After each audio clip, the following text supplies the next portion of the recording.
المستعان.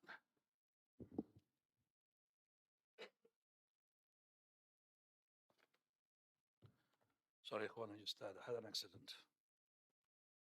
Did you tell them, Farasan? Did you tell them? Just before I came here, I just arrived. Just somebody hit me and ran off. And I just chased him up for about 10 minutes. Calling the police do nothing. Just go home, report it. You don't feel safe in this country.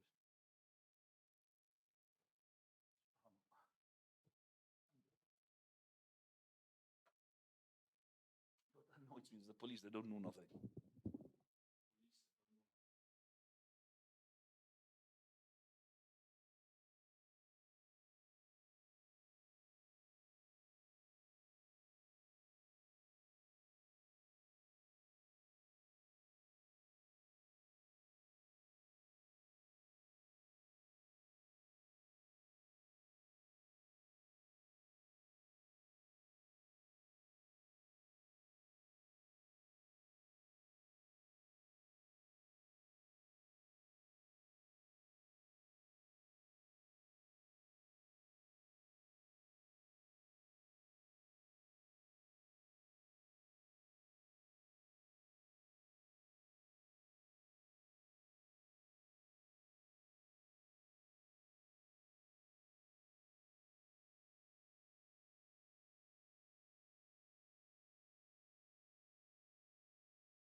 بسم الله الرحمن الرحيم الحمد لله والصلاة والسلام على رسول الله وعلى آله وصحبه ومن والاه.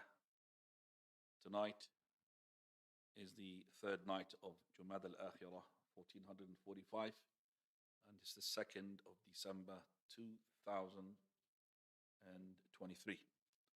We are in the last episode from a set of 3 regarding the history behind the deviant sects.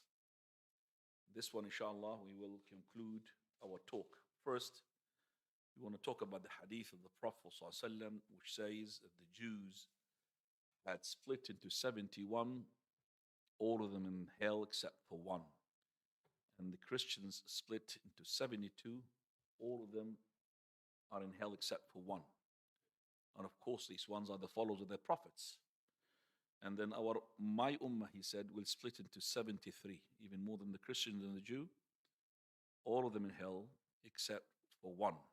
He was asked, the Prophet ﷺ, who are those ones? So he said, they are the ones who I'm upon today and my companions. Another narration, he said, the Jumaadah, the group. So now when we have 73, 72 in hell, on the third, the 73rd is in paradise. It is, I would say, difficult to limit the groups into 73. I mean, to say that this is the number or these are the 73 groups, because the foundation of these groups does not reach that number. And the scholars had differed in the way that they count the groups, how to count them. And some of them, they counted the major ones are to be numbered, but he did not count the ones which are branched from them are to be numbered or accounted for. Same thing as some other scholars, they had accounted for everything, whether it is the origin or the branch. So if we count with the branches, sometime we'll arrive to more than 73. So we say that also the parties or the firaq the Jama'at, we don't have a time for them. Okay, we do not have a time for them. When did they come out? Because the Prophet ﷺ did not give us the end of when this ummah will stop splitting. So we say that this hadith is just telling us that the ummah of the Prophet of Allah, it will split without specifying a time. And that is why we should not really give a time for it. We don't know when the split is gonna stop. And the counting is supposed to be in every era, regardless of whether this number is going to reach the 73 groups or not. Okay, because we believe that that number will be reached somehow, as the Prophet of Allah told us. So let's just ask ourselves the first thing, which is, who is the 73rd, or the group which is the Naji, that got the one salvation? Al-Furqatun Naji. Scholars had differed. What is the Naji? What is the thing that makes this firqa is to be the saved sect? So who are these saved sect? Some, they said, it's the majority of the people who are from Ahl al-Islam, Muslims. And some of them, they said, the scholars who are mujtahidun, the ones whom the Prophet ﷺ said about, that my ummah will never be consensus or agreeing on something which is misguidance. The third, they said, another opinion, that these are the special companions of the Prophet ﷺ, whom the Prophet of Allah said, the group, which is the saved sect, are upon what I am upon today and my companions. The fourth saying, that it is a particular group from the Muslims whom they have had an amir, a leader. The last one, which is the correct one, this is that a group which we don't know the number of theirs, we don't know their countries where they come from. Prophet ﷺ, he told us that they are upon the haqq until the day of resurrection. And this is you could say, the correct opinion. So he who had held on the book of Allah, the sunnah of the Prophet of Allah, according to those companions, according to the Salaf, those are the ones who are the saved sect. When the Prophet ﷺ, he said, and he was asked, and he said, Man kana ala mithli ma ana alayh, what I was upon today and my ashab. And another narration, he said, Al-Jama'ah. So if you look, that you see, the Furqa Najiyah is, as Shaykh al-Islam Taymiyyah, they are the Ahlul Sunnah. Ahlul Sunnati, the ones who are upon the Sunnah. And that the Sunnah is in the middle between all the sects which are deviant, just like the Islam is a median, or a sect, which is a religion between all other deviant religions. So the asl, or the foundation that we should build upon, in which the group is to be the group of the saved sect or it is not, is how much they follow the Quran and the Sunnah. But us to say that particular group is, or particular partisan is from those 72 sects which are deviant, this shouldn't be done.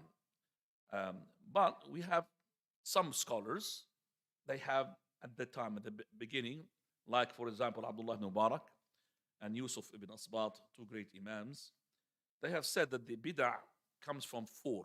And he said, Al-Rawafid, Al-Khawarij, Al-Qadariyah, Al-Murji'ah. So Al-Rawafid, they are the founders of all the firaq, they said. Al-Rawafid, Al-Khawarij, Al-Qadariyah, Al-Murji'ah. So these are the four from which had emerged the rest. And when Ibn al-Mubarak was asked, what about the Jahmiyyah? He said, they are not from Ummat Muhammad. So this is the well-known division of the scholars. So they are dividing the groups into 4 or 5, counting the Jahmiyyah along with them. Now, you could see here that those 4 or 5, depending upon, some scholars, they said these 5, that means each one will branch 18.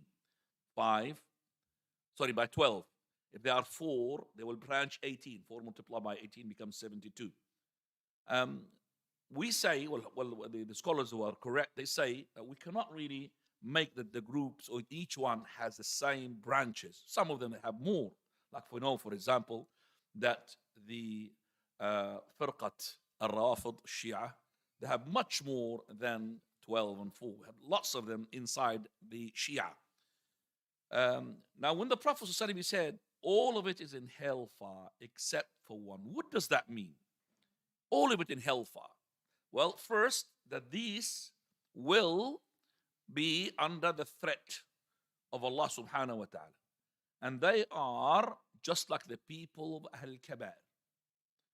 And we are not supposed to specify, the ones who are not saved and to say that they are from the people of hell. Because the Prophet ﷺ, he had given general. He did not specify, except for few like Al-Khawarij. He said about the Khawarij, يَمْرُقُونَ مِنَ الدِّينِ كَمَا يَمْرُقُ السَّهْمُ مِنَ الرَّمِيَّةِ.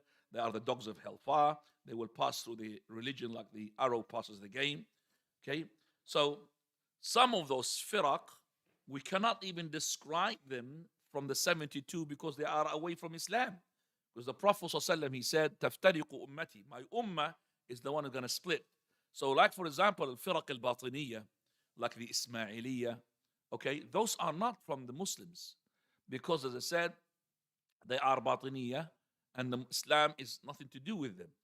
So the scholars' methodology in counting the firaq, they don't have a rule through which is a common rule. This is the way that we should divide the groups. They don't have a common principle or an equation by which they say this is the way we're going to divide the Muslim into those 72 or 73 groups. So to have an attempt to do so, that is, I would say, overburdening the person, which is not, it's going to be giving us a correct consequences. So we find, for example, that the firaq, they are still emerging even after the books who had classified those 72. For example, the Sufis. The Sufis came after some of the books who had mentioned the Mu'tazila, the Jahmiyyah, the Khawarij, Al-Rawafid, Al-Mu'tazila. So those being mentioned, the 5 groups, those books, after them, they came the Sufiya. Sufiya, there are more than 60 parts, even in Egypt, there are more than 60 sects inside the Sufiya. So we can't say that the group methodology counting is there for us to say this is how we're going to divide the groups. Allahu A'lam. So that's why Shahrastani, rahimahullah, he says, knows that those people who had some ways of counting the groups, they don't have a specific law by which you could do that. We don't have a specific law. But so some of those scholars who had tried to count those firaq, Ibn al-Jawzi, rahimahullah, and he had said that the foundation of the firaq, and he added 6. He said al-Khawarij, Haruriyya, al-Qadariyya, al-Jahmiyya, al-Murji'a, al-Rafida, wal-Jabriyya. He gave 6 now instead of 5 and instead of 4. So we have other scholars. They had an attempt, for example, is Farayini, al-Baghdadi, al-Farq bin al-Firaq. All of those, they have tried to divide or name those 72 groups. Now, when you say kulluha fi nar, all of it in the hellfire, okay, even though the Ummah Muhammad sallallahu alaihi wasallam is the best of ummah, okay, how can we reconcile that when we know the Prophet sallallahu alaihi wasallam said that half of Jannah is my ummah? Even another hadith, he said the Jannah is 2 rows or 120 rows. 80 rows from them is from my ummah, and that makes us 2/3. So if the Ummah Muhammad is 2/3 of Ahlul Jannah, how can it be that the 72 out of the 73 are to be in hell except for 1? Do you understand me? Some people think that, well, there's here some sort of contradiction. When we know that the Prophet Allah, he said 2/3 of the Jannah are from Ummah Muhammad. Yet the Prophet Allah, he said that this Ummah will split into 73, 72 in hell and 1 in paradise. How can we resolve this sort of, looking like there is a contradiction here? Well, we say that the Ummah is of 2 types or 2 groups. The majority, which is the layman, majority. And those are the Sunnah. And then the specific one. Those specific one or special ones, some of them, they are Ahlul Bid'ah, and they call to their Bid'ah. And they have people who follow them and champion their ideologies. Some of them who, they're not Ahlul Bid'ah, but they are synchronizing with the Bid'ah, even though inside themselves they believe in the Haqq. Some of them that they are not from the scholars, and They know some of the bid'ah, they know some of the haqq, they memorize some of the ideologies which are from the incorrect or deviant ideologies, and also from the batil. So those are the ones, they're not like these scholars, the proper ones. And we say, so that means Ahlul Khassa, from them as well, people who are following the Quran and the Sunnah upon the methodology of those companions. So if we look now, we have the majority, and we have 4 categories of the specific, or the special ones. So if we look here, the ones that maybe that we could really specify, the ones who are going to be from the 72, number 1 group, which are the innovators, the ones who call to their bid'ah. And also the other 2, which is number 2, is the one that imitate them, and yet they believe in the haqq. And the third one, which they have batil and haqq in them. So those are one group, and one group which is small from the specific, one part of the specific, and also some of the parts of the other 2 as well. Yet the 4th one is in Jannah. This is the saved sect. And if you look, Allah Azza wa Jal also with His mercy, He's going to encompass even those who are from the 2nd and the 3rd group. He might also will encompass His mercy some of those who are according to the bid'ah, and there is no scholar who is to say that to them that you are a mubtadi'. So we end here, we say that majority of the people of Muslims are from Ahl Sunnah. And that's resolved now the query or the contradiction that came to the head. So most of this saved sect, in terms of number wise, is much, much more than the number of those 72 who have been threatened to be from the people of hellfire. Now, some of the names are being given to those saved sects: Ahl Sunnati wal Jama'ah, Salaf al-Salih, Al-Furqan al-Najiyah, Ahlul Hadith, Ahlul Athar, والطائفة المنصورة. All these names are names for the saved sect. I can repeat: أهل السنة والجماعة, السلف الصالح, الفرقة الناجية, أهل الحديث والسنة, وأهل الأثر, والطائفة المنصورة. As for the names being given to Ahl Sunnah, the saved sect, by the people of deviance, to call them some sort of bad names, they call them, for example, Al-Mushabbiha. And that is the Jahmiyyah. They call Ahl Sunnah Al-Mushabbiha, the ones who give similarity to Allah subhanahu wa ta'ala in His names and His attributes. And also Al-Hashawiyya, and that is the people of Mu'tazila. And also Al-Khawarij, they call us Hashawiyya. Hashawiyya, that means we are putting something, we make it like a 3-dimension of Allah Azza wa Jal. And the third one, which are they calling us Al-Mujabbira. So the Qadariyya call us the ones who are Mujabbira. That means we are saying that the people are being forced to do what they want. Being forced to do what they want. We don't say that, of course. And another name being given to the people of Ahl Sunnati wal Jama'ah, An-Nawasib, which is being given by Al-Rafidah. An-Nawasib, which have enmity towards the family of Muhammad sallallahu alayhi wa sallam. A 5th name, also Al-Mujassima. Al-Mujassima being given by the Asha'ira and the Maturidiyya.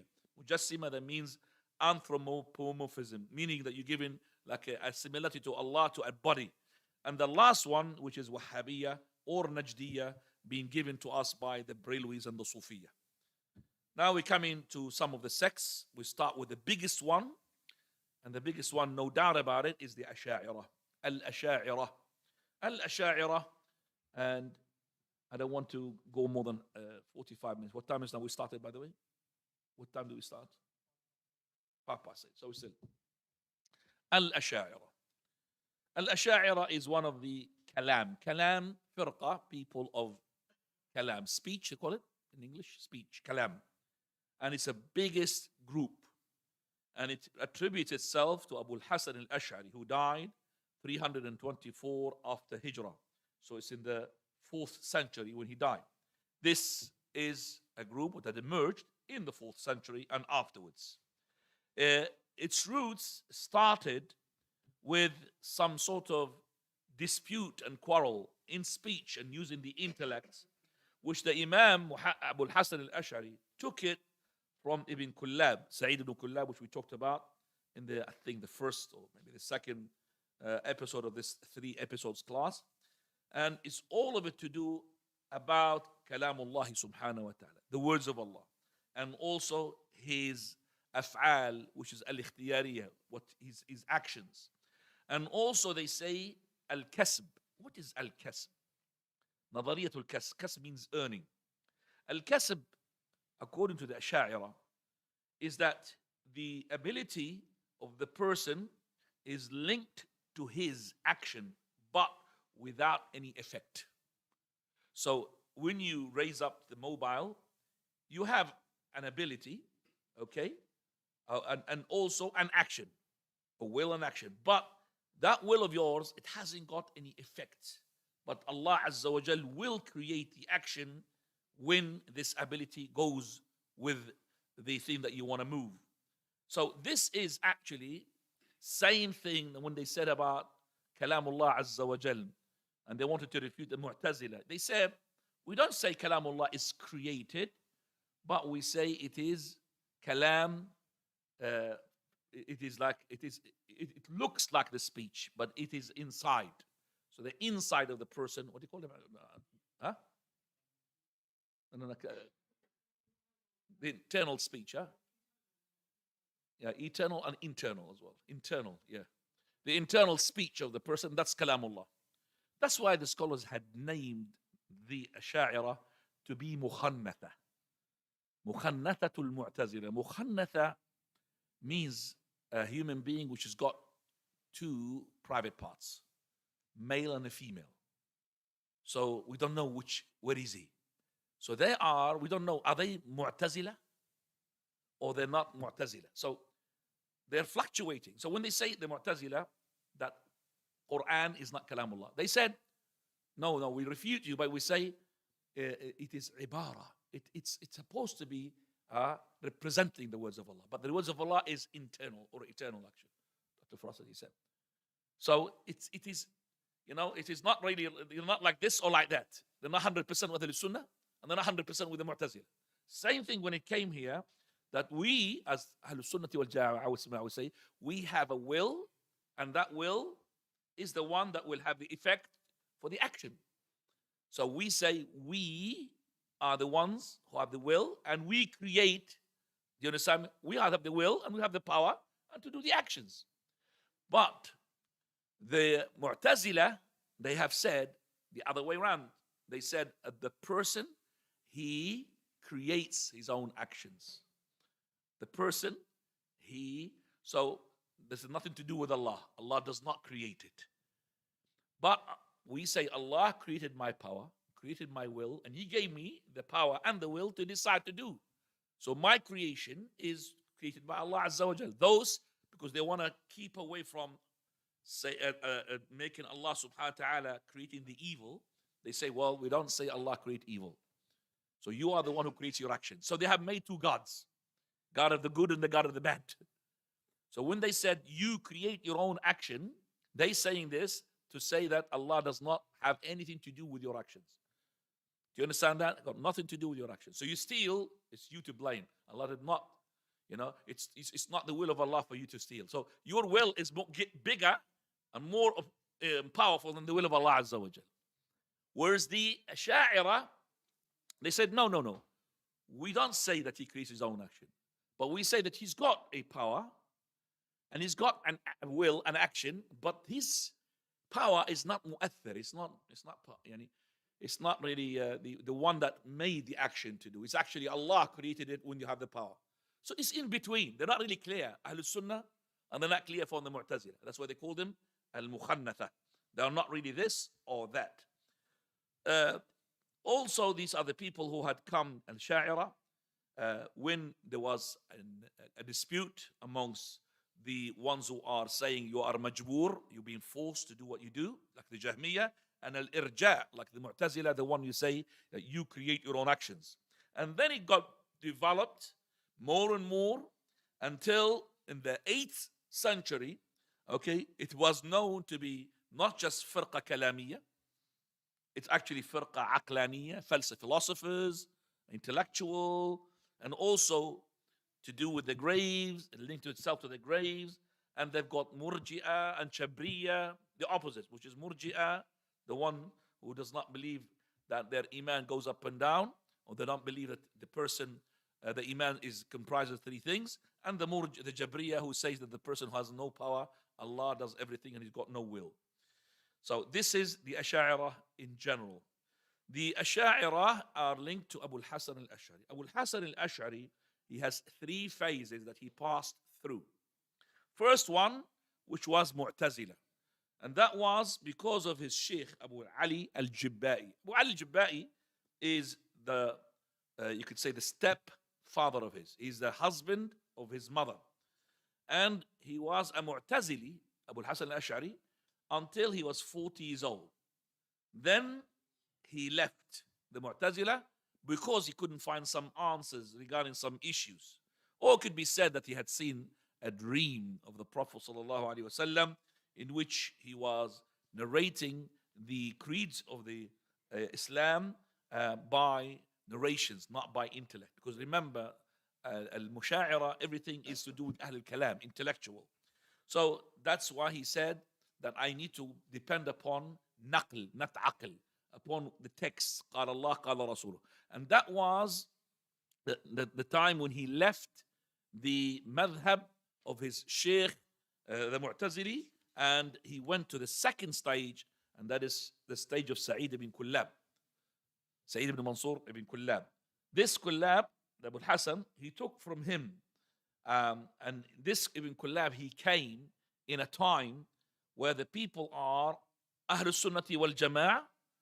They are affirming the names and the attributes and all the attributes, whether the essence one or the action one, whether the speech or descending or ascending, all these things they attribute, they affirm it, which is Ahlul Sunnati wal Jama'ah. And the Jahmiyyah, which they deny all of that. So he came at that time when the people are two groups. So Ibn Kullab, he came to refute the Jahmi, and at the same time, he is not from Ahlul Sunnah wal Jama'ah. He said that the essence attributes, like Allah subhanahu wa ta'ala hears, Allah subhanahu wa ta'ala sees, even there is something there, it's not 100%. But in general, hears and he sees, he had affirmed those attributes because it's to do with the essence of Allah's attributes. But when it comes to the actions, Allah came, وَجَاءَ رَبُّكَ, Allah ascends, descends, all of that, he denied them, did not believe in them. And this is the second marhala, the second stage, which you could say the book of Al-Luma' fi al-Raddi ala Ahli al-Sayg wal-Bid'a', the book of Abu al-Hasan al-Ash'ari, represent Abu al-Hasan in his second stage when he was on the manhaj of Ibn Kullab, which the people of the Ash'ariyah, they attribute themselves to Abu al-Hasan when he was at that stage. So they are Kullabiyah. Al-Ash'ariyah, they are Kullabiyah. They are at that stage. And they deny the third stage. I don't have time to prove that he was on the third stage. That he did deny the third stage when he had made 3 books or letters. Risala li Ahl al-Thaghr. Ahl al-Thaghr, the ones who are in the people who are after jihad, they are defending the place. So he had sent them as well his Aqidah. Also Kitab al-Ibana. Al-Ibana, also in which he had affirmed his Aqidah. And the third one, Kitab al-Ash'ariyin. Those, Maqarat al-Islamiyyin. Those are the 3 through which we could say that he was on the third stage of his life. He was on the madhab of Imam Ahmad. Madhab Ahl Sunnati wal Jama'ah. Madhab Imam Ahmad in his i'tiqad, in his aqidah. Maybe there are other issues other than the aqidah, but the most important thing is the aqidah that would classify the person. He is Ash'ari, he is Maturidi, he is so on and so forth. From the reason that made him to go to Ahl Sunnah and abandon the stage when he was Ibn Kullab is that he had met the Muhaddith al-Basra. He met the Basra scholar, the Muhaddith, his name is Zakaria al-Saji. This person whom Imam al-Dhahabi had praised, and he said he was the Shaykh al-Basra wa hafidhuha, the one who used to memorize. And from him, Abu al-Hasan al-Ash'ari took the hadith, and also he adopted the Ahl Sunnah madhab. Now, Ash'ariyah, they came, and they are, as I said, part from the groups of Kalam. speech. And we need to make sure that we understand how this kalam started and how and when. When did it start, this kalam al-ilm al-kalam? So we want to know about the circumstances, how this ilm al-kalam had emerged. Because most of the firq and attributes, save some few, they attribute themselves to al-firq al-kalamiyya. Maturidiyya al-kalam. Sha'ira al-kalam. Even the Rawafid al-kalam. So all of them, they are attribute themselves, except for maybe the Khawarij. They are the opposite. So ilm al-kalam. Ilm al-kalam, what is it? The knowledge of kalam. That means you are affirming some aqa'id through intellects more than through the text. So you're proving Allah's oneness through intellect, aql. Okay? Adilla al-aqliyah. Sadiq Hassan Khan, he says that these people, they depend upon something called at-tahsin wa at-taqbih. What they believe is good and what believe is ugly, no good. Tahsin wa at-taqbih. So these are the people who use al-aql. And it was named ilm al-kalam, science of speech, I don't call it knowledge of speech, because of number of reasons. Number one is that the kalam is the most, you could say, strongest thing that this knowledge is based upon. Okay? So when it talks about khalq al-Quran, the speech, the Quran, is it, they say, the speech of Allah, or is it created by Allah Azza wa Jal? Mu'tazila, of course, they said that Allah subhanahu wa ta'ala created the Quran. So they have denied the speech of Allah. Because of that, they have been called Ahlul Kalam. Also, some of them, they said that they are all the time keen to search into the philosophy and the kalam, not into qala Allah, qala Rasuluh. That's why the Ahlul Kalam, they were called Ilmul Kalam. How did it emerge? If you look, they will see the Aqidah had started at the end of the era of the companions. Okay? Yet, we don't have the final image of this Ilmul Kalam, but it started at that time. Okay? So these people, you could say, started from that day, and then it started to develop, and it takes more shape for this Ahl Kalam. Here we find the Imam Muslim narrates for us from Yahya ibn Ya'mar, قال, the first person who spoke in the Qadar. Qadar means the decree. A person in Basra called Ma'bad al-Juhani. So he said, me and Humayd ibn Abdul Rahman al-Himyari, both from the ear of the followers, we went Umrah.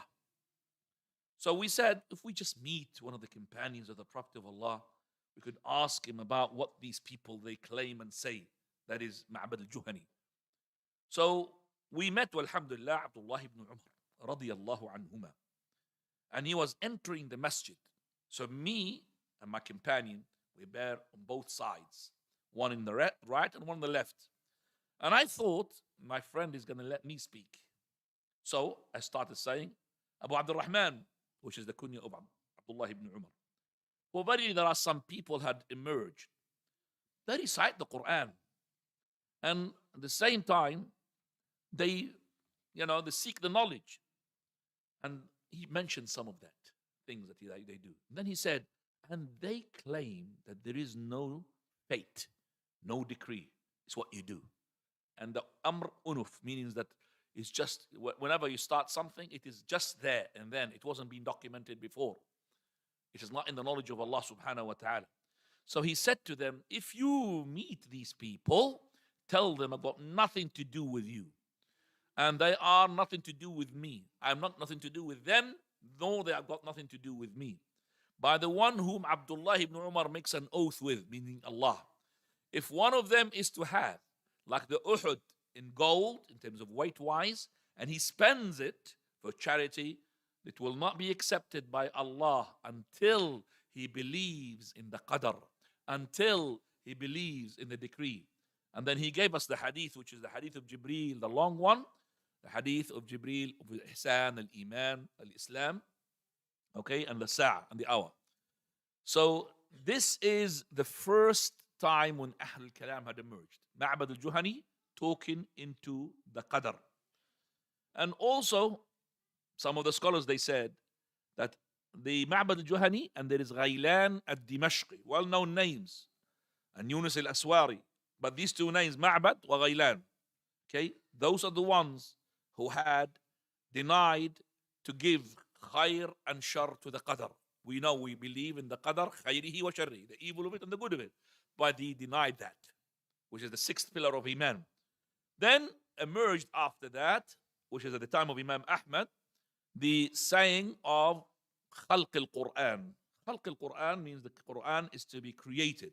And also the denial of the attributes of Allah. And this one was at the time of Al-Ja'd ibn Dirham. Yeah, Ibn Kathir, he says, Al-Ja'd ibn Dirham, he was from the people of Sham. And he was the person who's the teacher of Marwan al-Himar. Marwan Muhammad, he was the last king of Banu Umayyah. And that's why he was called even Marwan al-Ja'di. So, because he was attributed to his sheikh. So this person, he is the sheikh of Al-Jahm ibn Safwan. Al-Jahm ibn Dirham is the sheikh of Al-Jahm ibn Safwan. And for Jahm ibn Safwan is the Jahmiyyah as attributed to them. So these are the ones who say Allah subhanahu wa ta'ala with his essence everywhere. That's why Imam Abdullah ibn Mubarak, he said, they're not Muslims. Because when you say Allah is everywhere, they're kafir. So Imam al-Bukhari, rahimahullah, he narrates for us in his book, Khalq wa Af'al al-Ibad, that Khalid ibn Abdullah al-Qasri, he was in Wasit on the day of Al-Adha, and he was the mayor, and he gave a khutbah. He said, go back and make your sacrificial, may Allah accept it from you, for verily my sacrificial will be Al-Ja'd ibn Dirham. Because he had claimed that Allah Azza wa Jal did not take Ibrahim alayhi salam as a Khalil, nor he spoke to Musa alayhi salam. May Allah be absolved from what he says. This is the jail. Then he went down and he had slaughtered Al-Ja'd ibn Dirham. In the opposite of the extremism of the Khawarij, there was the Murji'ah. And also the speech regarding the Iman. So the speech, the Kalam, came out from the Irja'. And that is to take out the actions from the definition of Iman. Iman for us, the heart, and the tongue, and the actions. The heart, which is our hearts, the saying of the heart, which is belief, and also the actions of the heart, which is the love and the acceptance and al-inaba wal-khushu, submissiveness, and the love, all of that from the action of the heart. And also the actions of the limbs and the saying of the tongue. We don't say the actions of the tongue, the saying of the tongue and the action of the limbs. That's Iman for us. Those people, they said, no. The actions, okay, is not part of it. So any person who says action is part of the Iman, then he is not murji. And 100% who he says that Iman comprises the creed, the belief in the heart and the tongue and the actions, and he believes. This is the first one. And from this emerges that believes that Iman goes up and down. So if you believe the actions as part of the Iman, and the actions vary from one person to another, that means the Iman, the strength of it varies from one another. So it entails the second issue, which is that is Iman goes up and down. If you are saying this, you're not murji'ah. These two things. Okay? So I'll repeat again. Al-Iman, as they call it, the five noons. The five noons. As Ibn Qayyim rahmatullah, he said. Five noons. قال إيمان بالجنان. And that is the belief in the heart. وقول باللسان. The saying of the tongue. وعمل بالجوارح والأركان. And the actions of the limbs. قال يزيد بطاعة الرحمن وينقص بمعصية وبطاعة الشيطان. It will increase by the obedience of Allah and it will decrease by the obedience of the shaitan. Those are the five noons comprises the Iman. طيب. We have, as I said, the Khawarij. They have merged with their saying. So Iman does not increase, does not go up and down. Okay? The Khawarij, for the Murji, the Khawarij, they said any actions will take you outside for the Iman. So they put the actions as a condition for the Iman. So if you have done a sin, then you are a kafir. That's Khawarij. On the other side, the Murji'ah, they said there is no harm on your iman if you have done sins. If your iman is in your heart and you have done whatever sins you've done, your iman is the same. And the common thing between the Khawarij and the Murji'ah is that the iman does not go up and down. But one attributes the actions to the iman, and the other one negates. The action is not part of the iman. You understand me? But they've got the same common things. Iman does not go up and down. It's a lump, one lump. Either it's there or it's not there. So the Murji, he would say, my iman is the iman of Jibreel alayhi salam. Same iman. Just like Jibreel believes in Allah, I believe in Allah. Regardless how much sins he does and fornication that he does, that's the Murji'ah. Because you can see here, people are Sunnah al Jama'ah, they are in the middle. They say the action is part of the iman, but it goes up and down. There's no such thing that your iman is like Jibreel alayhi salam. So the person who is obedient, he's got more iman than the one who is disobedient. But they're not outside the fold of Islam. That is the people of Al-Khawarij with the Irja. Ibrahim al-Nakha'i, he was saying to Dhar, Wayhaka ya Dhar, woe to you. Okay, this is the first person, Dhar ibn Abdullah al-Hamadani, is the first person who had emerged with this. He said to him, Ya Wayhaka ya Badar, ma hadha ad-din? What is this? Not Abu Dhar al-Ghifari, different, huh? So, Wayhaka ya Dhar, not Abu Dhar, Dhar. So Dhar, he said, well, it is something that I adopted, a saying that I've said and adopted. Then he says, إِنَّهُ لَدِينُ اللَّهِ الَّذِي بَعَثَ بِهِ نُوحٍ. This is the deen that Allah sent Nuh with, which is his deen, subhanallah, which is the irja. The first person who spoke into the irja is Qais al-Masir, as Ibn al-Hajar as well, he said, أول من تكلم في الإرجاء. So we have a difference. Some of them they say Dhar, Ibn Abdullah al-Hamadani. Some of them they say Qais al-Masir. And some of them they say it's Hamad ibn Abi Sulaiman, Sheikh Abi Hanifa rahmatullahi alayh. And he is the student of Ibrahim al-Nakha'i. Al-Baghdadi, he said in his as well that it was at the end of the Sahaba, there was the Qadariyah taking place. And then the Istita'a, which is the ability from Ma'bad al-Juhani, wa Ghailan al-Dimashqi, wal-Ja'ad al-Dirham. And then the companions like Abdullah ibn Umar, Jabir ibn Abdullah, Abu Hurairah ibn Abbas, Anas ibn Malik, Abdullah ibn Abi Awfa, Uqba ibn Abi Amr al-Juhani, and others as well, they have dissociated themselves from them. Okay, and they have actually told their generation, don't listen to them. Don't put your hands in their hands. And if they get ill, don't visit their ill. And when they die, do not go to their janazah. Then after that, it became the Mu'tazila. Well, Mu'tazila, they came with this called Al-Manzilah Bayd Al-Manzilatayn. This is a place between two places. So in this dunya, we don't call him a kafir, nor we call him a mu'min, which is the sinner. But in the hereafter, they are like the Khawarij. He's in hell. So the person who sins, a Mu'tazila say he is between two places. Khawarij says a kafir. In dunya and akhir, in hell. But those, they said, no, he is not a kafir in this dunya, but he is in the hellfire like the Khawarij in the hereafter. Okay? Right. So that's how the Ilm al-Kalam, you could say, had actually initiated. And on the hands of some like Jahm ibn Safwan, it was shaped and became like with some principles and bases and foundations. Why the Madhhab al-Asha'ira is widely spread. This is what we're going to be discussing, inshallah, after the break. We'll break, inshallah, for 10 minutes and then we continue. Okay? 5 minutes. 5 minutes, please.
minutes, an hour, I'm open for that. 20, you decide when we to stop. I'm not gonna. For me, I have got nothing to do in the morning. Well, nothing to do in the morning. So if you want it up to the Fajr, it's up to you. Yeah. طيب.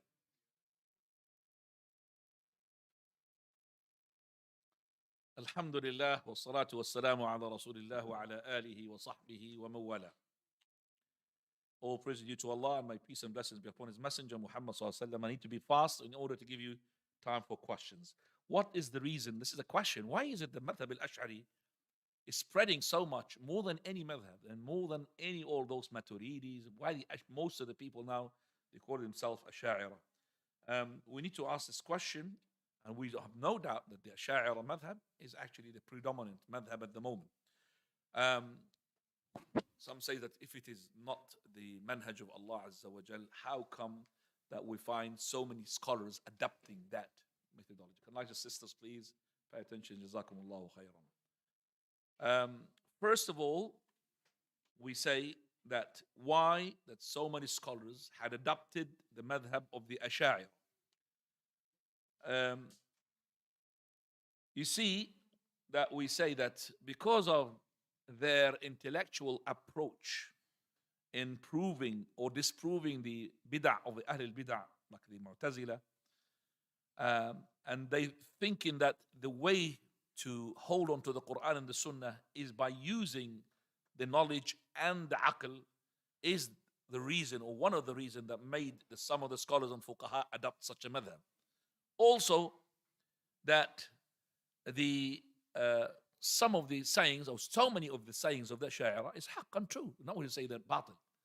I mean, so many things of the Ash'ari, could say majority of the sayings of the Ash'ari is correct. It's those things to do with the Aqidah, but not all the Aqidah. So when they're talking about the Aqidah, in terms of their, let's say, Al-Iman yazidu yanqus. Do you know that the Ash'ari say that the Iman goes up and down? The Ash'ari says that Iman goes up and down. So it's not, most of the Ash'ari sayings is synchronized with the people of Ahl Sunnah wal Jama'ah. And that's why so many scholars had adopted it. Also, there are weakness in some of the proofs that has been adopted at that time to basically denounce or to weaken the shubuhat, the doubtful matters being thrown by the Ash'ari. So there wasn't enough proofs into the scholars at that time, moving around, rotating, to demolish the disinfect those shubuhat, doubtful matters that the Ash'ari bring. Also, you could say the incapability. Some of the people of Ahlul Sunnah, they were not into the place of control. That is why so many had adopted the madhab al-Ash'ari. And as why it is spread, not just, I would say, and adopted by the scholars, so many scholars, why is it spread amongst the Islamic world, is because once the Mu'tazilas finished, straight away the Ash'ari came as the opponent. That's why they spread. Also, they were started at the Khilafah Al-Abbasiyya in Baghdad. And most of the people, they were looking at Baghdad, it's like they're looking now at Saudi Arabia, the holders of the most holy place, which is Mecca. So Baghdad was the place of Khilafah Al-Abbasiyya. So in which there are fuqaha, there are muhaddithun, okay? And this is the place where people used to make a journey just to go there, to listen, and to have knowledge. Imam Ahmad, Imam Abu Hanifa, lots of scholars. So when the Ash'ari madhab had started in Baghdad, okay, so many people adopted it. And so many people started to convey it, because as I said, people coming from all different directions. In contrast to the Maturidi madhab, which was at the same time with the madhab al-Ash'ari, but it did not spread as much, because the madhab al-Maturidi was beyond the rivers, okay? It was into the places which is the southern part of Russia. It was not in the place like Samarkand and all of these places. It was not in the Mediterraneans. So it's beyond the river. They call it Maba'na al-Dahr. So Sha'ira madhab, it was so much spread into the Arabian Peninsula, the north of Africa, whereas the madhab of the Maturidi was in the Bukhara, Samarkand, and all of this area, the Maturidi. That's why the Maturidi was not as spreading as the Ash'ari. Also, some of the caliphates and some of the people who are in control, the leaders, they have adopted the Ash'ari madhab. Because of this, so many people had adopted it, and because of this, it spread so much more than the other madhab. So we have, for example, Al-Wazir Nizam al-Malik. He had controlled, or he took the ministry of the Salajiqa. I don't know what the Salajiqa in English. Seljuks, very close. Seljuks, sultans. Okay, so he had the Wizara, the ministry, okay, and he stayed there for 30 years. This person has actually adopted the Ash'ari madhab.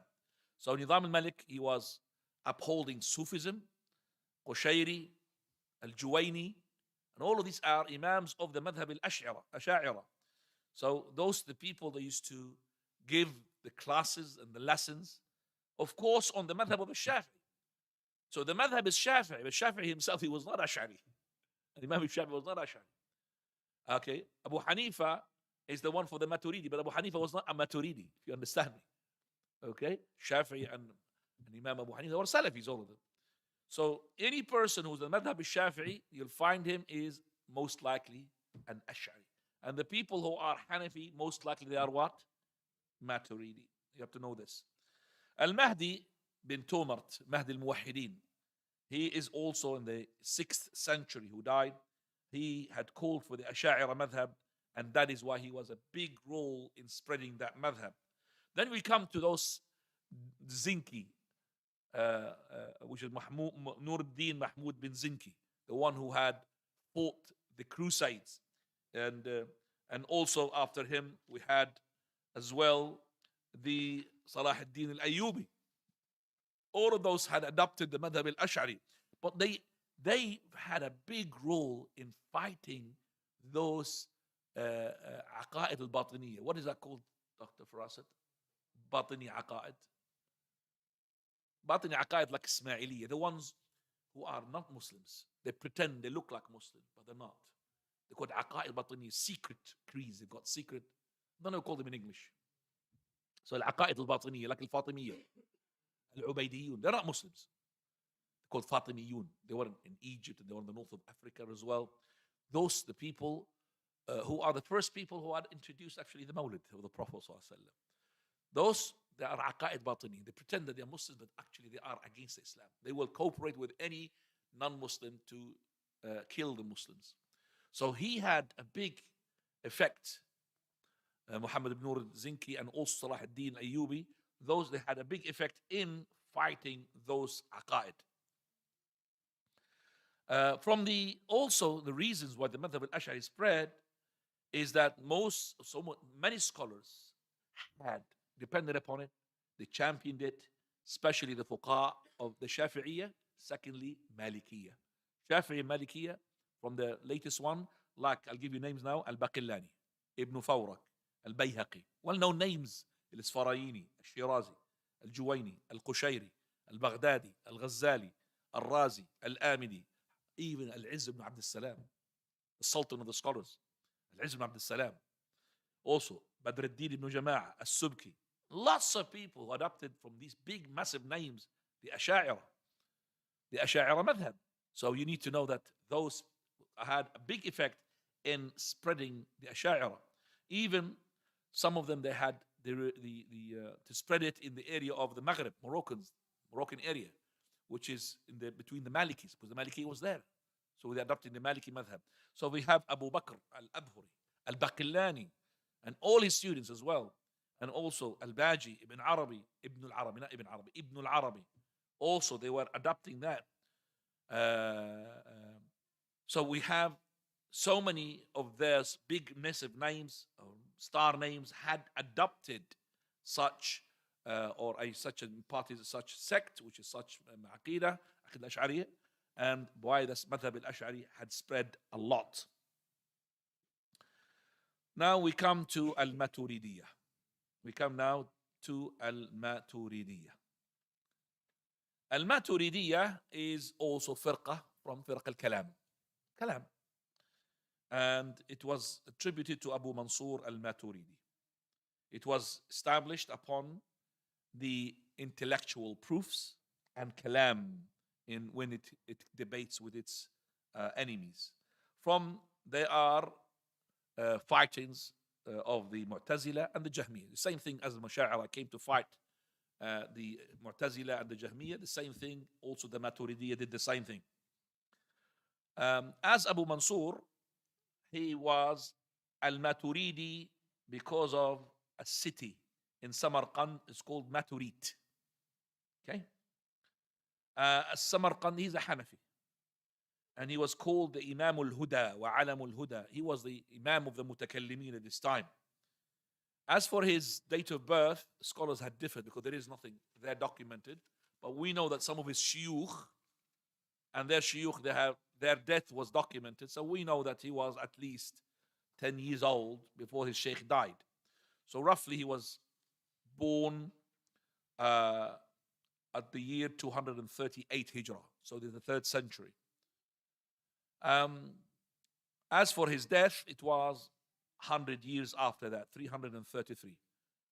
So 238, some scholars said 258 because they don't really say that Muqatil al-Razi is to be not his sheikh. Because of that, they say no, only Nusayr ibn Yahya al-Balkhi, he is his sheikh, which had died 268, which make him 258. Regardless, he had taken his knowledge, al-fiqh al-Hanafi, and then this kalam, ilm al-kalam.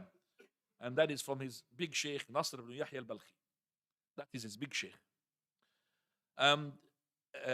He took as well from the big scholars of the Hanafi, Abu Nasr al-Iyad, and others. Also al-Jawzajani, which is well known as well, until he became from the scholars of the Ahnaf. And then some of the people who were students of his had learned from him. Abu Mansur, he had lots of debates with the Mu'tazila. And he was just like the Asha'ira in the same target to fight the Mu'tazila. And he actually was in the same contemporary with the Asha'ira. As for the Aqidah, he was in synchronization with the Aqidah of Abu Hanifa in its entirety. But he does differ from him in some of the matters.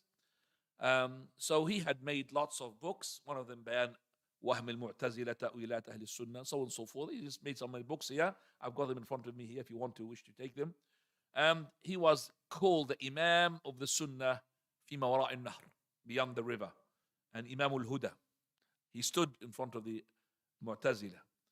Now, the reasons why the Maturidiyya had spread is the most strongest one is that some of the sultans had adopted the Maturidiyya. And those are the ones who are from the kings at his place who adopted from the Madhab al-Hanafi. So they have straight away adopted the Maturidiyya, and that's why Maturidiyya had been spread.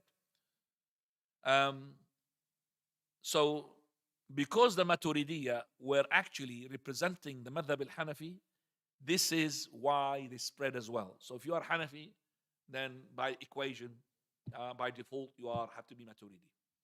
Of course, every Maturidi Hanafi, but not every Hanafi is Maturidi.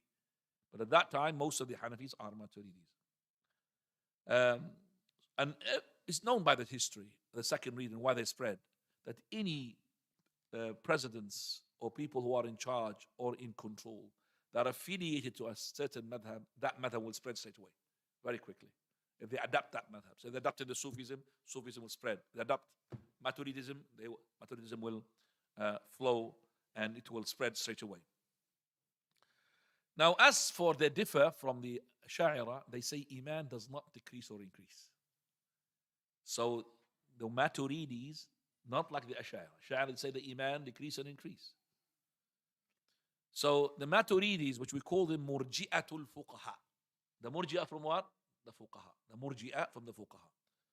They say Iman is saying and creed in the Aqidah, but the actions are the fruit of it. It's not part of it. Do you understand that? The action is not part of the definition of the Iman. It's actually the fruit of it. So that's why they say your Iman is like the Iman of Jibreel alayhi salam. Because for them, Iman does not go up and down, like the Ash'ari. Okay?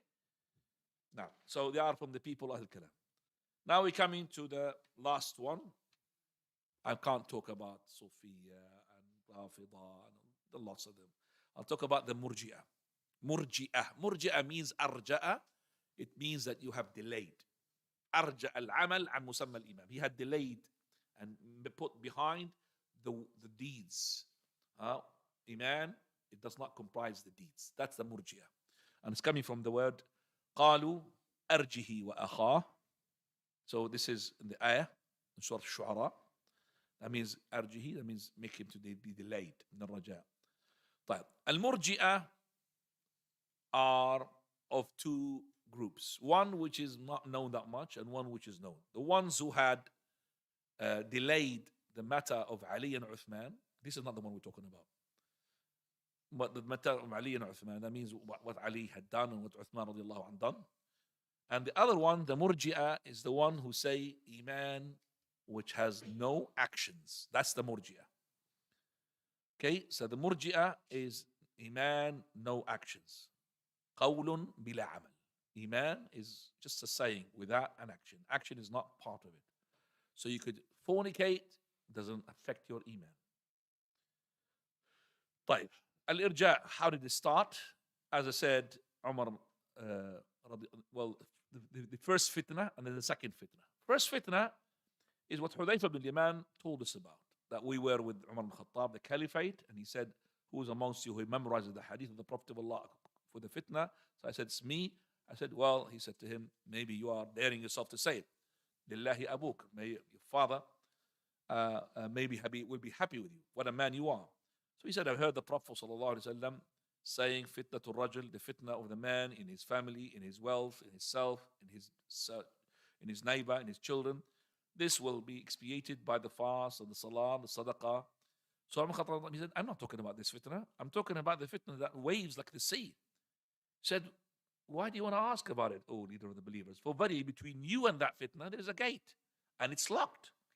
So he said, Umar, is this lock is going to be broken or it's going to be open? He said, it's going to be broken. He said, oh, it will never close at all, ever.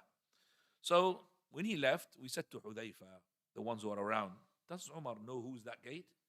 He said, yes, just like he knows that tonight is before tomorrow. Tonight is before tomorrow. So I have said to him a hadith, which is not made mistakes. We were scared to ask Hudayfa, who is that gate? We sent Masruq to go and ask him. Umar, he said, the gate is Umar. So how does the gate is going to be broken? Is the killing and assassination of Umar ibn Khattab radiallahu anhu. This Pharisee, Majin, Persian, Al-Hurmuzan, he's the one, Abu Lu'lu'ah, who had basically fulfilled the wish of his, the wish of his master, and he had killed Umar ibn Khattab while he was praying. And also, this didn't stop. Later on, we have Abdullah ibn Saba, the Jewish person who embraced Islam, which was not pretending to praise Islam. And he had called for the killing of Uthman. And then he made Ali ibn Abi Talib to be the God. Like he is actually, we need to make Ali ibn Abi Talib like he's like a God. Like this is basically the Murji'ah. And as I said, we have the Murji'ah, and we have opposite to them. We have the Jabriya, and we have opposite to them. We have as well the Sophia, and we have Sophia is too many, and we have the Rafida Shia. Okay, and by this, alhamdulillah, we came to could just say a conclusion to say that there's no way for us to say that the 72 groups are 1, 2, 3, 4, 5, because from one place to another they differ, and we haven't got yet the end of the days. Still days are going on, and still groups are coming as well. So I have said to you, for example, there was something which hasn't been adopted before. You know, the Mu'tazila, they say that the person, if he's a sinner, he's in this dunya between two slices, and in the Akhirah is in hellfire. There's another person came up with this one, which is in this dunya he is a kafir, but in the hereafter he's between two places. Wallah, he said that. So that's another group now. So he's not Mu'tazila, he's معتزلة مخنثة يعني between. Well, he said that. He said that he is in this dunya kafir, but in the akhirah we don't know. So there is between منزلة بين منزلتين. Allah al-Musta'an. So until today and tomorrow, the groups are still, and new ideas coming as well. Ideas. Some of them synchronize, some of them they don't synchronize. So some of the Sha'ira they took from the Mu'tazila, they took from the Jahmiyyah. Cocktail. Huh? Lots of aqidah. By this, alhamdulillah, come to the end. If you have any questions regarding what we heard, please, jazakumullah khairan. I'll start with Dr. Rasid, fadl. You mentioned regarding the same sect that there's of the 73 sects,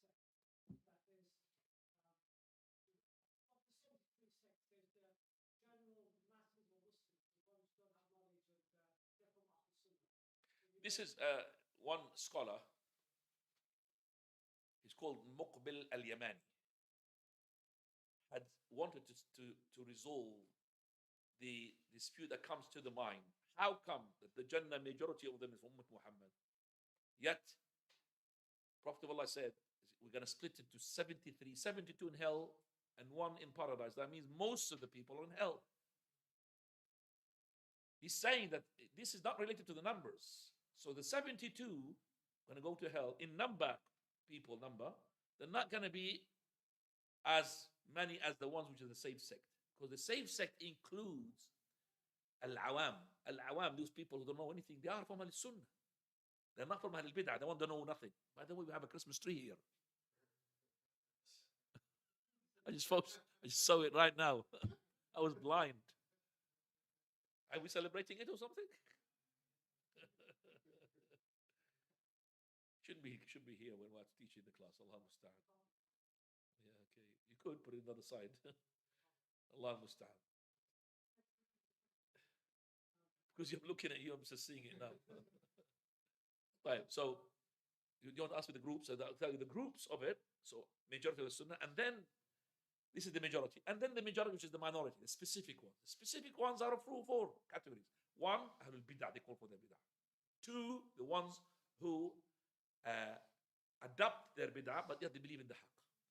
3, the ones who memorize from the Haqq and the Batil. They've got sayings from the Ahlul Sunnah, sayings from the, okay? And the 4th one, which is the one upon Salaf Manhaj. So those 4 groups, okay, exclude the first one, Ahlul Bid'ah, they call the Bid'ah. You got these 3 groups, still they're going to go to paradise as well because Allah's mercy upon them.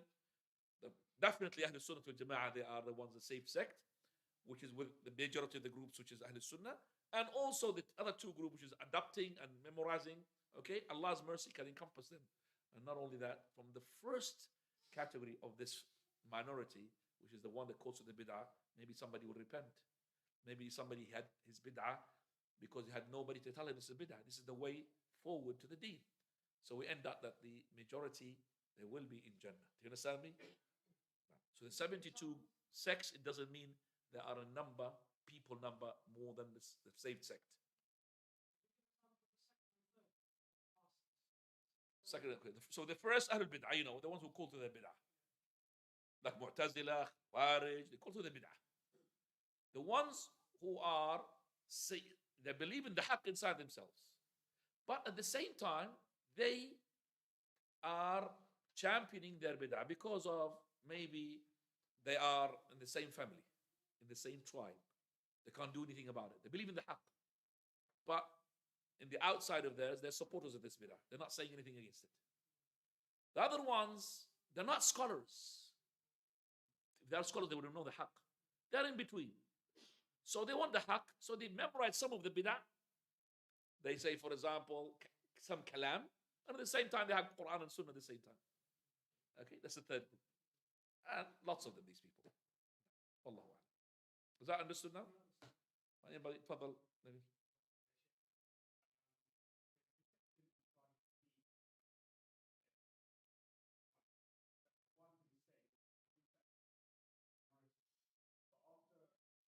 No. They are the majority of Ahl Jannah. Minority in the 73, as in the number. But the majority, they are the majority of the people. That's how you resolve this. They are the majority, but they are the minority in the hadith. Because 72 against 1. But the 72, all of them, very few. They are Ahl Shubuhat, very few.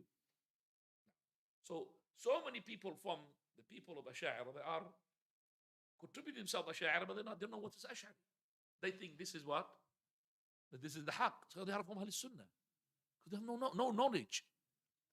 So they were in an environment, most of the shuyukh that you got, for example, Al-Baqillani, Al-Imam Al-Bayhaqi, where are you going to go? Salahuddin, Rahimahullah, and all of those. Where are you going to go? So you're going with the stream. They think, because they are against Ahlul Bid'ah, the big ones which are like the Batiniyah, against them, so they think that they are the haqq. So they are from Ahl Sunnah wal Jama'ah as well. Okay? Al-Imam, the leader Salahuddin, he didn't find, when he was a kid, Salahuddin, if you look at his biography, when he was a kid, he was being given his sheikh's aqidah to memorize. Even he had memorized the Fakhr al-Razi aqidah of his memory when he was a kid. How is he going to be split himself from that? He was in his youth. He got it. He drank it. Nobody came to him to say to him, Ahl Sunnah is this and Ahl Sunnah. Nobody. He grew up onto this. And he thought this is the haqq. So he had school to teach Quran on the madhab al-Shafi'i, but at the same time, Ash'ariyah with it. At the same time, Ash'ariyah with it. But, I mean, who's going to say something wrong against Salahuddin, rahimahullah? The one who had cleansed, until today, he's known to the Crusades. He's known to the Christians. They know Salahuddin. They know him. There was a person who was on the other side from the Romans, was respecting even Salahuddin. King Richard, that's the one. Yeah, Qalb al-Asad, they call it, the heart of the lion. That's his nickname, Qalb al-Asad. He used to respect Salahuddin. Salahuddin was powerful. And in the crusade, they understand that he's the one who demolished their empire, but they know that he was a man. They know that he's a man. What? The Europeans claim when he died, he embraced Christianity. King Richard. There's no way a man like that dies. Oh, because they like him. They like his biography. Yeah, but it shows. I mean, they could claim whatever they want to claim. He was buried in a Muslim cemetery anyway. But at least they attribute to him that he's a good man. Yeah, they love him. Salahuddin, there was a friend of mine. He was in charge of a masjid which was leading to Mount Nebo. Mount Nebo claims that Isa alayhi salam went there. Actually, it's a tourist place in my city. It was a place which was being deserted. Nothing there. I know it when I was a kid. But when it became a tourist place, it's been rebuilt, made nice. Now tickets to go in. Okay, they have refurbished the whole thing. So on the way to go to there, so it's outside my city. It's about maybe 7-8 miles outside my city. On the way to there, he built a masjid. And the masjid there, against the wish and the will of the Ministry of Endowment, he called it Salahuddin Mosque. Just to remind the tourists. He called it Masjid Salah. And he had a fight on his hand. Because most of the one who passes through, they are going to be the Christians. Maybe they will have some sort of an offended by this. He said, no, this is history, and we need to put it. So he said, Masjid Salahuddin, and the first masjid which has its name also in English. We don't have any masjid in English, all of it in Arabic. But this one is being made in English, so make sure that you read it. If you don't read Arabic, with big, massive words. Masjid Salahuddin. Massive, as big as this, mashallah. So alhamdulillah, he wants to revive the history and to remind them. Salahuddin, rahmatullahi alayhi. I wish that all the Ash'ari were like Salahuddin. If I have a wish, all the Ash'ari to be like Salahuddin. As I said, he was brought up when he was a kid onto the madhab. He drank it. He was memorizing the aqidah. Right, fadal. You gave a list of names of the major scholars of the Ash'ari, the classical scholars. What is the position of the scholars of Ahl Sunnah when it comes to those scholars? Do we consider them? They take from their knowledge. We have Sunan al-Bayhaqi, al-Kubra wal-Sughra, Sunan al-Bayhaqi, Imam al-Bayhaqi, al-Asma' wal-Sifat, Imam al-Bayhaqi. Okay, Imam al-Bayhaqi is a great scholar for us. We take from their knowledge. They attribute Ibn Hajar al-Asqalani to be Ash'ari. Who is not Ash'ari? He's got some concept from the Ash'ari, but he's not Ash'ari. Imam al-Nawawi, rahimahullah, he got some concept from the Ash'ari. But if you look carefully, if you look carefully, for example, in his Sharh Imam Muslim, he is taken away from the Ash'ari. He stated something from the Ahl Salaf, but he was confused. Remember, at that time, he was not having a lot of sayings of Ahl Sunnah, rotating and swimming amongst the scholars. That's why they adopted these things. But we don't call them the full Ash'ari intellectual, full follower of Imam Ash'ari and Hasan Ash'ari. We have number of times, and Imam al-Nawawi rahimahullah, he attribute descendants to the Almighty. Yes, he said as well, the descendants of his rahmah, his mercy, which is Ash'ariyah. The Imam ibn Hajar al-Asqalani, regarding the Ash'ari, because the Ash'ari as well of two types. One which is alter, and the other one which says, I don't know. Do you understand me?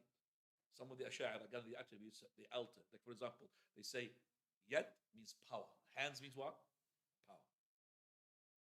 Some of them say, for example, the descendants of his mercy. And others, they say that we don't know the real meaning of it. Do you understand? And that's Ibn Hajar al-Asqalani from that type.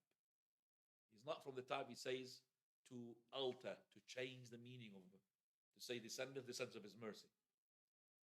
Okay? He says Allahu A'lam. But we Ahl Sunnah, we know the meaning. But we say Allahu A'lam regarding the how he descends. As for the meaning, we know descendants is opposite to ascendance. We know the meaning of the foot, we know the meaning of the hand, the shin, everything. We know the meaning of it. But the how, we don't know. Allahu A'lam. Now, so we respect them, these scholars, and we take from their knowledge. And as for their aqidah they died upon, we give it to Allah, leave it to Allah subhanahu wa ta'ala. They're Muslims. Okay? And remember, if he's a scholar and he had strived to arrive to the haq, then he will have what? One reward. And if he's wrong, so if he's right, he'll have two rewards. If he's wrong, he'll have what? One reward. It's fluctuating between one and two rewards. Never been sinned. Because he's a scholar. Now. Athari. Athari means Ahlul Athar. Athari means, Athar means like a hadith. إن استطعت أن تحك رأسك بأثر فافعل. You're able to scratch your head with an athar. That means the hadith of the Prophet, then use it. So the athar is hadith. But some of the scholars that came later on differentiated between hadith and athar. Hadith is the Prophet, athar from the companions. Okay, some scholars have differentiated. But others, they said athar is the hadith. Hadith is athar. So al-muhaddith, al-athari, it's the same one. Yeah, athar means, the athar is the word athar. Arab means a trace. Athar, trace. You left a trace for yourself. So the athar is the trace of the Prophet ﷺ. But as I said, some of the muhaddithin, okay, they have differentiated between the ones who had come, like Imam al-Tirmidhi, he said athar is for the ones which are the Sahaba. And the hadith is for the Prophet ﷺ. Okay? Now, but more in all, athar, every hadith is a hadith and athar, but not every athar is a hadith, according to them. Sheikh Al-Halabi used to call Sheikh Al-Halabi Al-Athari.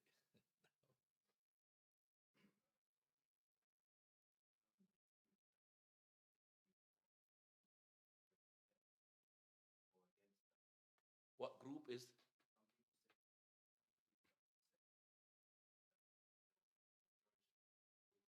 Yeah, the majority of the people are with us. Yes. The majority of the people are more than Ash'ari. Don't you ever think that people who lies or lives in an Ash'ari state, they are Ash'ari? Do you understand that? Don't you ever think that people who reside in Pakistan, that they are Hanafis? No. They are adopting some from the Hanafis, but they're not Hanafis. Because they were raised in this area. If you ask them what's the name of Abu Hanifa, they don't know. Wallah, they don't. And I'm saying by Allah, and I know. They don't know what's the name of Abu Hanifa. They only know what distinguishes Abu Hanifa? Putting the hands below the navel. That's Hanafi. When he prays, put the right on the left, that's Hanafi. Because if you don't see you like this, you are Wahhabi. Okay? So that's the Hanafi for them. Hanafi is like this. And also, blood, if it comes out, it will nullify your wudu. That's the Hanafi for them. It's two things, small things. As to go deep into the Hanafi madhab, they don't know. If you say to them, by the way, Abu Hanifa and his students, yes, lots of scholars. Ibn Abdin, we got Haskafi, we got as well Abu Yaqub, Yusuf, Muhammad Shabala. These scholars of his, they say that khamr, the wine made from other than the grapes, as long as it doesn't give you drunkenness, is halal. You could drink beer as long as you get drunk. That's in the Hanafi. Why you do not say that? He doesn't know that. But he said it. Because he doesn't want to make the companions to be corrupted. Because according to him, the companions drank that wine which is made from the dates in Kufa. The wine of the Kufa was nothing to do with the grapes. They don't have grapes in Iraq. They have all of it what? Dates. The date country is called. Iraq is full of dates. They don't have grapes. Grapes goes to the Mediterranean area. So the Palestine, but they don't have grapes. So all their wine and all their juices is made from what? Dates. So because he thinks that what came to him, that the companion, like Abdullah ibn Mas'ud, used to drink date juice, which is like wine, and it has been intoxicant. So if I may say it's haram, that means I'm making Abdullah ibn Mas'ud as well to be rebellious. That's why he said it. Otherwise, if he knew the haqq, he would never say this is halal. So those people who are, this is an answer to your question, in an Ash'ari country or Hanafi country or whatever, don't you think that all the majority is Hanafi? This is just the name Hanafi. But they don't understand Hanafi. They are Ahlul Sunnah. As long as he does not attribute himself to a particular deviant sect and he knows about it. Because remember the 34 groups we mentioned? Some of them, they go with them because they were born there. But they, in the Sada heart, they believe in the haqq. They want haqq. But they didn't know. They were not directed to the haqq. But they think this is the haqq. Nobody gave them the other option. It's one option in front of them. That's why they are the majority. You understand me now? إخواني, when we say بدأ الإسلام غريبا وسيعود غريبا كما بدأ, Islam is going to start strange and is going to end up strange like it was started. This is in Islam is in entirety, not just Islam in its very precise concepts that we're adopting here. Like you pray, it becomes like strange. Your fasting becomes strange. You understand me? It becomes gharib, Islam. The thing which is common in Islam becomes what? Strange. So music, it becomes dancing, it becomes nothing. No problem. That's the thing. It's not to do with too much Hanafis we have and too much Shafi'is we have. Okay? Now, you know that the Shafi'is and the Hanafis, they've got children, they recite Qur'ans. I teach my children into a Hanafi, strict school. Okay? I teach my children there. Yeah, and I tell them, you say that you are Shafi'i madhab. They will not teach him the Maturidi Aqidah. Khalas. Say I'm Shafi'i madhab, that's it. Alhamdulillah. You understand what I'm saying? Now. تفضل يا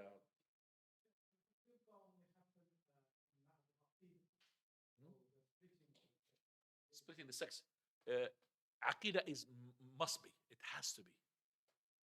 If it's not the Aqidah, that's why we don't say فرقة الشافعية, فرقة الأحناف. We don't say that because Abu Hanifa, Imam Shafi'i, and Imam Ahmad, and Imam Malik, all of them one Aqidah. Whereas Abu Maturidi is different from the Ja'd ibn Dirham, is different from Jahm ibn Safwan, is different from Abu Hassan al-Ash'ari. They are Aqidah. But it doesn't mean just the difference in the Aqidah. No, that difference in the Tawheed al-Rububiyyah, in Tawheed al-Uluhiyyah, Tawheed al-Asma' al-Sifat, in the Aqidah in general. Lots of differences, not just, lots of differences. Yes, in there. But the Aqidah is the main one. Yes, you have to. Otherwise, there's no difference in the Aqidah. No, this is the school of thought. School of thought.